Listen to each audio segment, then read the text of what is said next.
Welcome to the Paranormal Strangers, Spirits and Wine podcast. Whether you're a seasoned paranormal investigator or a curious skeptic, you'll feel right at home among friends who share your fascination for the unexplained. So get comfortable because the spirits are stirring and the stories are about to unfold.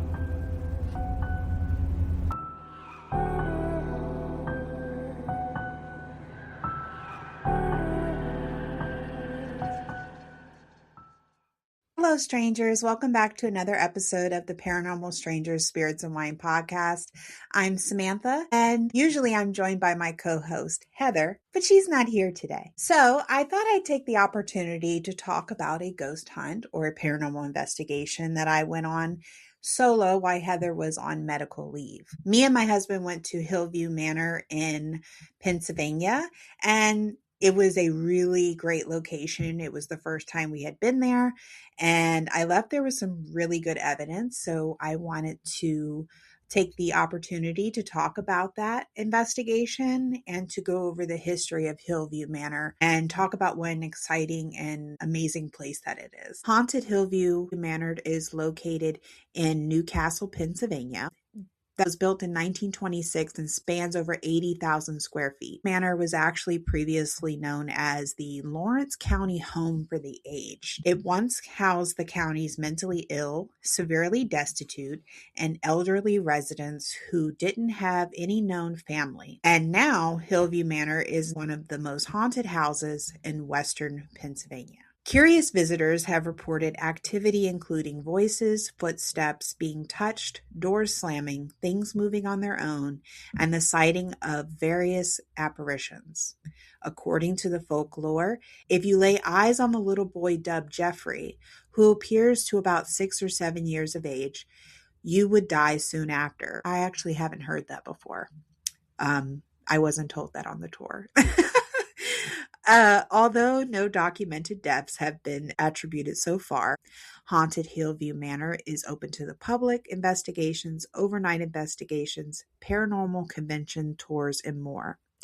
So when I went there, I was told that Hillview Manor was previously, and that wasn't covered in that overview, but I was told that Hillview Manor was previously a poor farm. So basically, they would bring people there to do work on the farm, on the land, and it was home to two owners who was an elderly married couple, and they lived at the residence, and people who worked on the farm lived there as well. Right now, a woman by the name of Carrie is the owner of the location. It was the building was actually purchased in 2005 by her mother.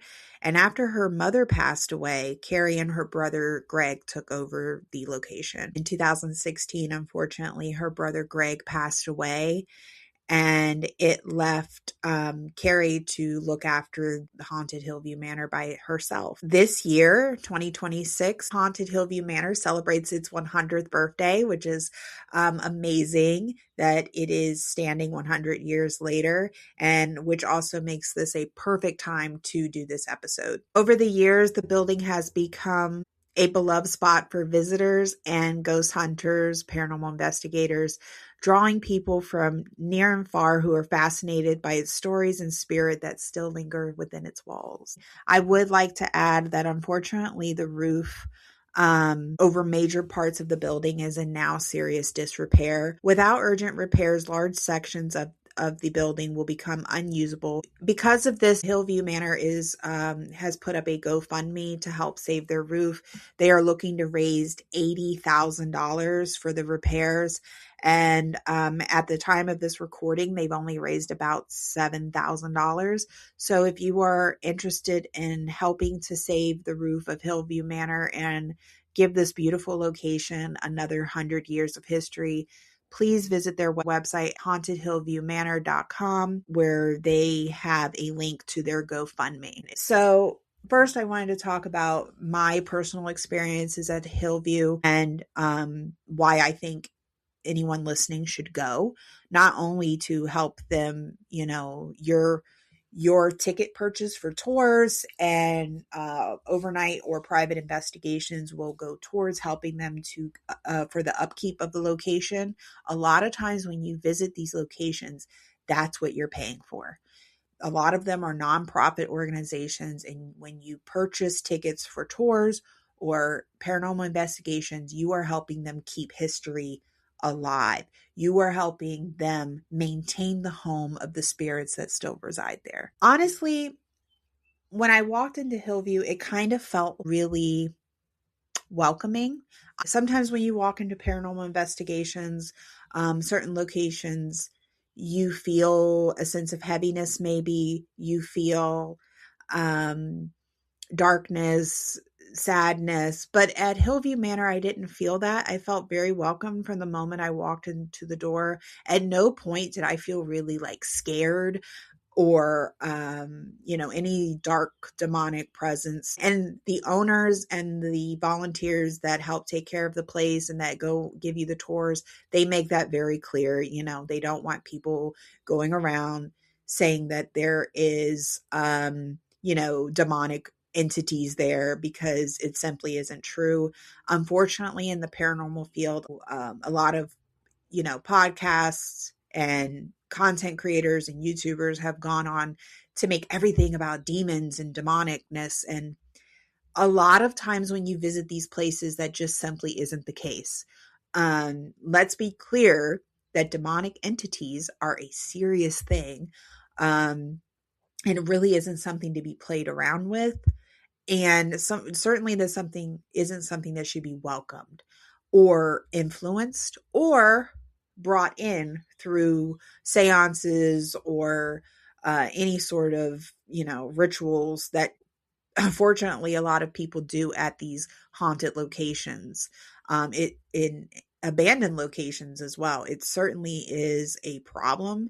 It is unfortunate.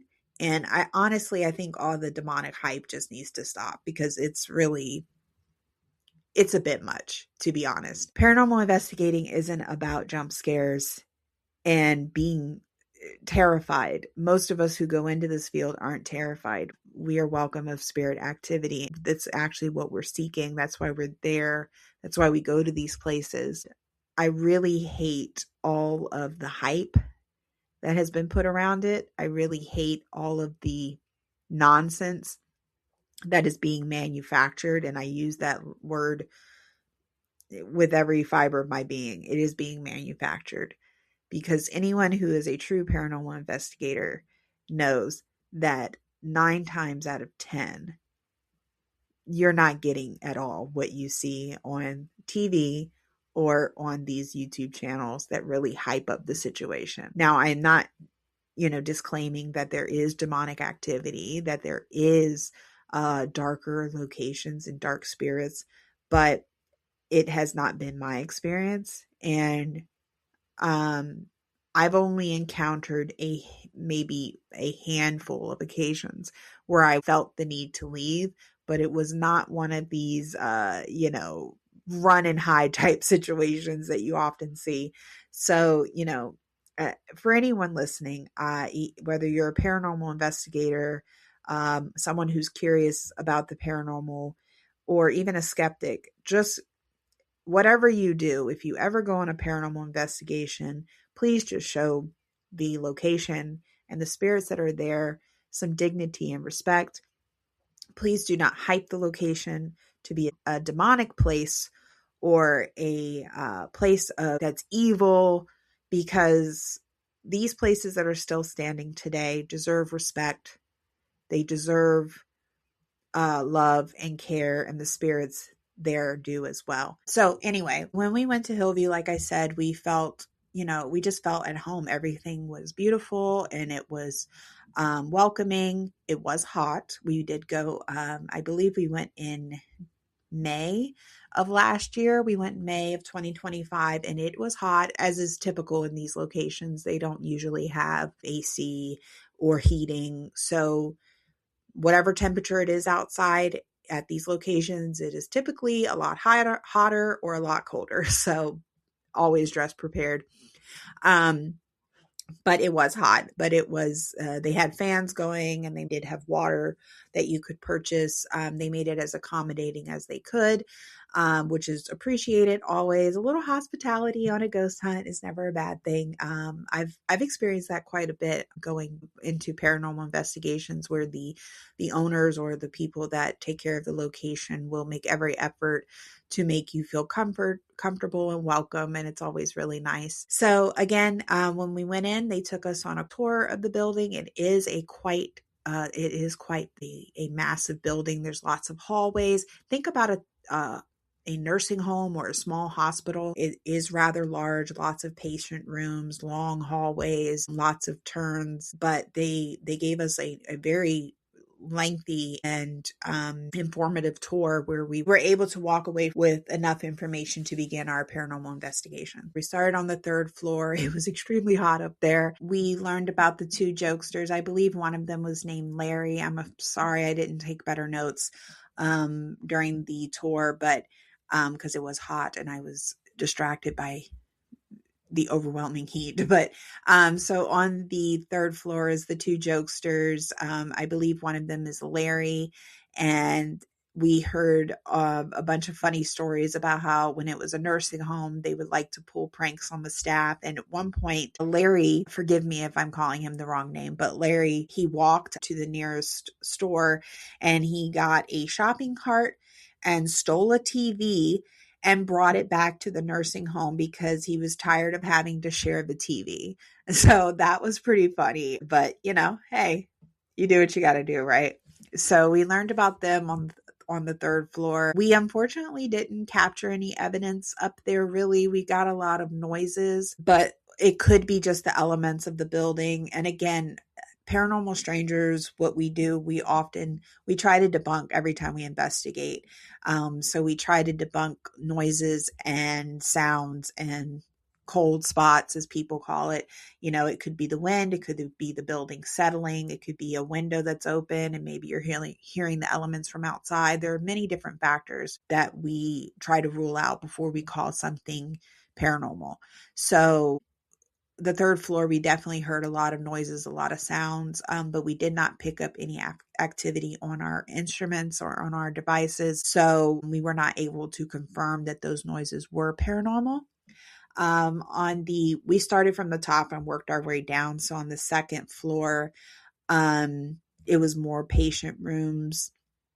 It kind of was like that it was like that throughout the whole facility. It was a lot of patient rooms. We were shown Mary Virginia's room, and I love how these and we've experienced the same thing at Trans-Allegheny, where the rooms of these former patients are still so well taken care of, and they really still care for the spirit, and they really still care for the energy of the former patients that lived in those rooms. And it's really amazing. It's truly special. So just like at Trans-Allegheny, I experienced the same thing at Hillview Manor, where they had beads all over the room, like necklace beads, the kinds you would get at like Mardi Gras. And they had them all around the room for this patient because apparently she was really into costume dressing and she really loved those beads. So they have them all over the room, and they have her bed nicely made up with stuffed animals and everything. And people come and they leave gifts for the spirit.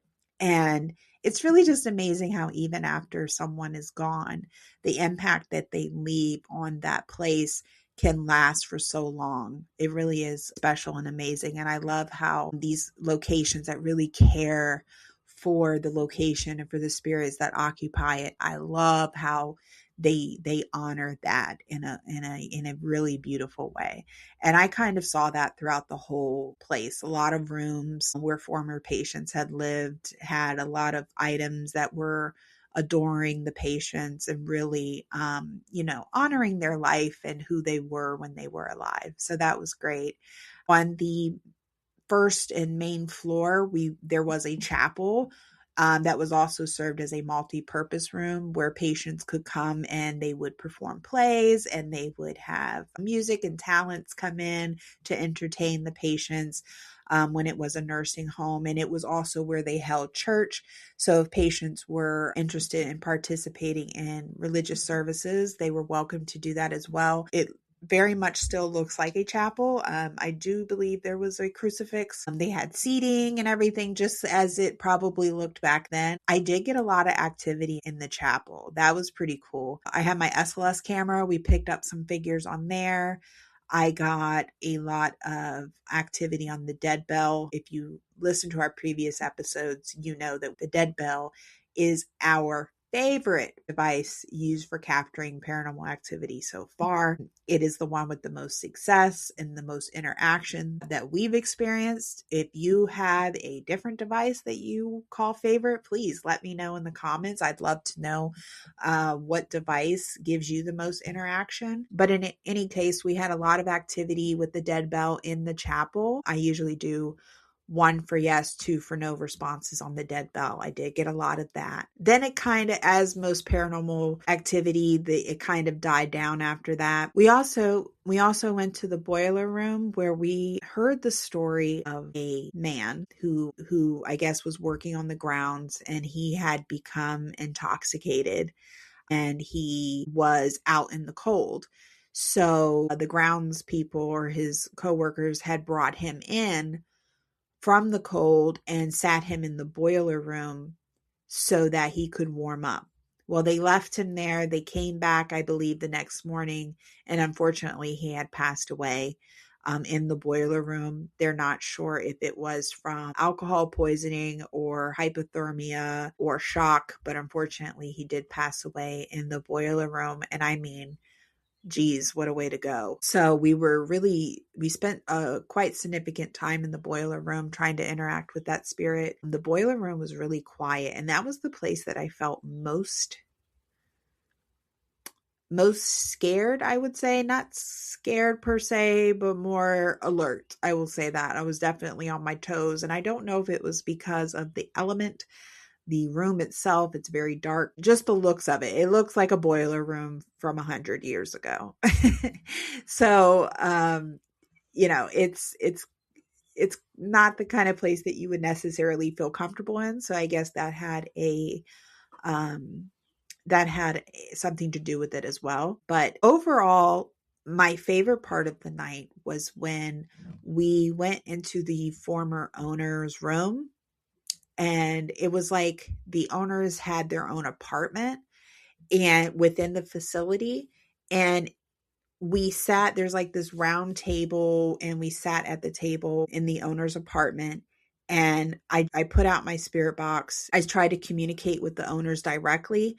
Now, I didn't get any confirmation that I was communicating with the owners of Hillview, or the original owners of the Poor Farm, I should say. But I did capture voices that came through. And if you are interested in hearing that capture, you can go over to our Instagram at Paranormal Strangers to view that video, or you can view it on our Patreon for free.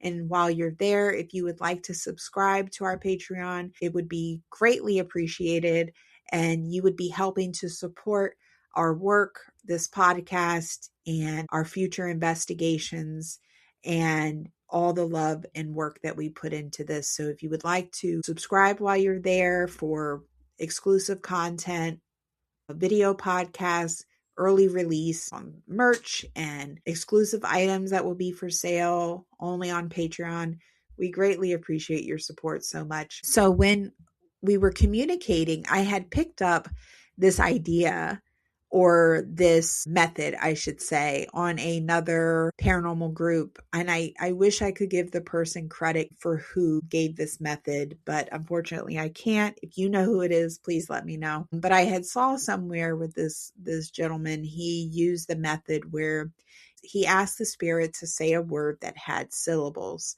so that it would be easier to detect what they were saying. And so a lot of times when you hear a spirit come through on the spirit box or even on your digital voice recorder, it's not always easy to hear what they're saying. So it made sense to me that you would ask the spirit to say something with syllables so that you could at least be able to hear the syllables. So this gentleman had used the word banana in his investigation. So I wanted to use the same word.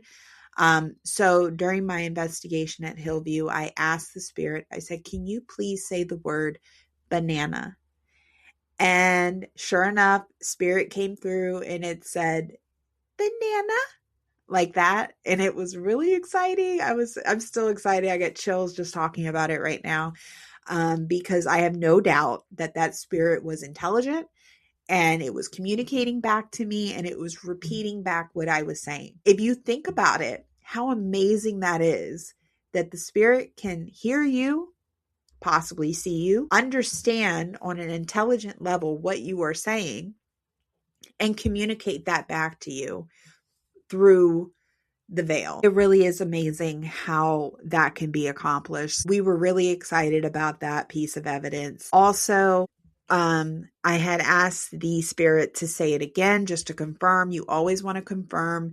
If you can, try to get the spirit to interact one more time to confirm that you are hearing or seeing what you're seeing. You always want to do that. And also to eliminate any possible variables. So I asked again for the spirit to say that the word banana again. And again, it came through banana. And I was like, oh my gosh, so exciting. I was so excited.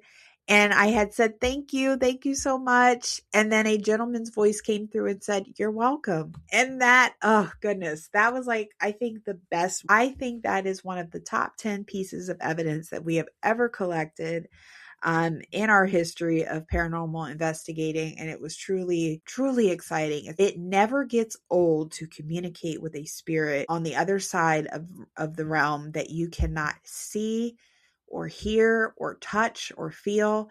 And it is so amazing to be able to communicate with that spirit. But somehow, through ways that we can't explain yet, we can connect through space and time. We can connect through the realms. And it is truly a privilege, and it's exciting, and it will never get old, ever. I don't care how long you've been a paranormal investigator, communicating with spirit through the realm is a high you never come down from. It never gets old. But that was pretty much the end of our experience. That was one of the last things that we did before we ran out of battery power and we ran out of energy. Hillview Manor is a truly special place, and I wasn't able to take Heather with me again because she was on medical leave, but I want to take her with me when I go back. So that she can experience it, because, oh my God, Hillview is such a special place.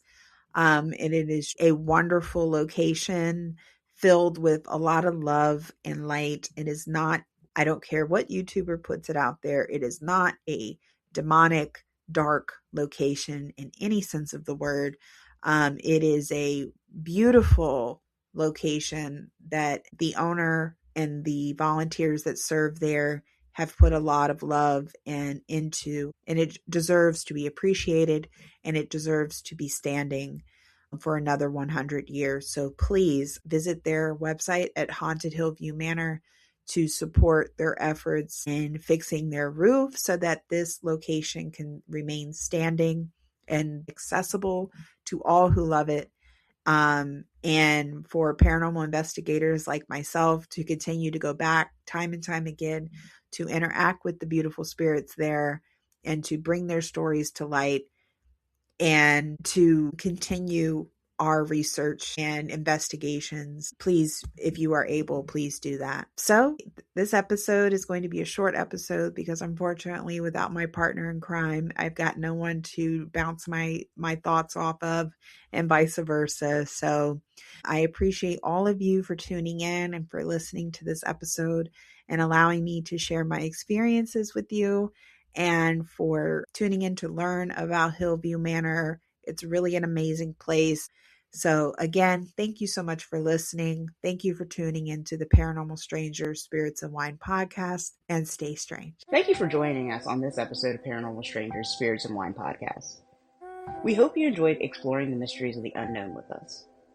Stay connected with us by subscribing to our podcast and following us on social media. You can find us on Facebook and Instagram at Paranormal Strangers. Do you have a paranormal encounter you'd like to share? Or are interested in being a guest on our show? Reach out to us at hellostranger@paranormalstrangers.com. We love hearing from our listeners. Well, until next time, guys, keep your wine glass full and stay spooky.